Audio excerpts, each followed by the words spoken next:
The Ganzo FB727S just arrived 2 days ago. Now, this is basically Ganzo's version of the Ontario Rat 2, which was very, very popular a couple of years ago. Ganzo's basically style is to copy other brands' popular designs. They're pretty good at it.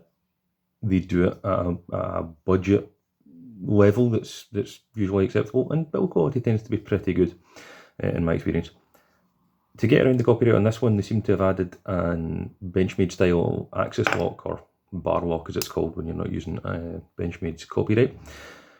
But otherwise it's essentially the same. Now, the Rat 2 was AUS 8 steel from memory. This is 440C, so not in the same class. But likewise, not the same price.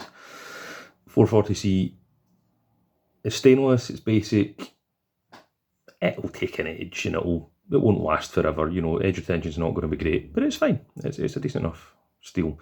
This one didn't arrive particularly sharp from the box, just an okay edge, so I'll probably take a chance to get my sharpening system out and put my own edge on it when I get round to it. I've just been getting the feel of it the first couple of days.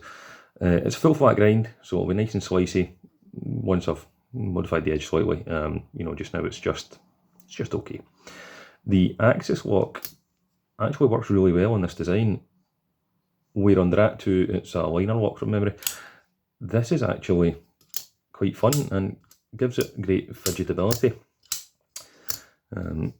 The axis lock feels very strong, actually feels stronger than my Benchmade axis locks, believe it or not.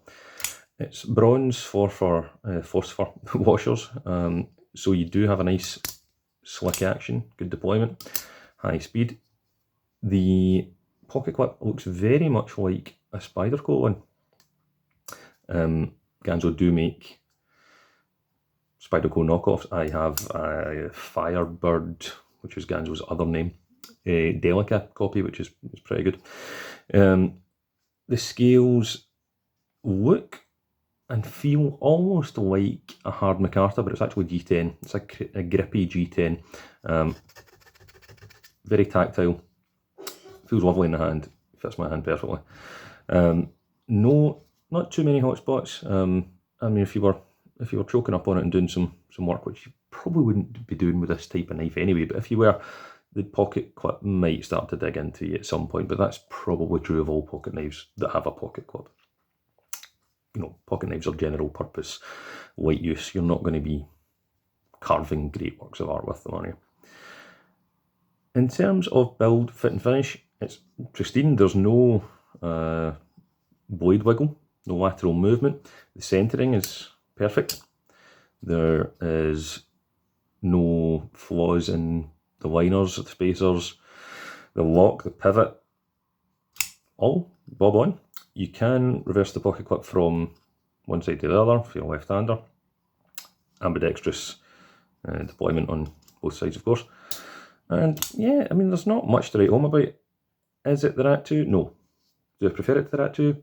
Not in terms of blade steel, but yes, in terms of axis lock. So, you know, it's 440C. This was about £25-ish from memory. So it's not a premium product, but it is quite fun. It does have a little bit of bounce in the mechanism because it's brand new. That'll probably bed in. But, you know, for a general purpose, light use, EDC type pocket knife, absolutely fine. No complaints, other than the somewhat mediocre factory edge, but I'll rectify that myself in time. Thanks.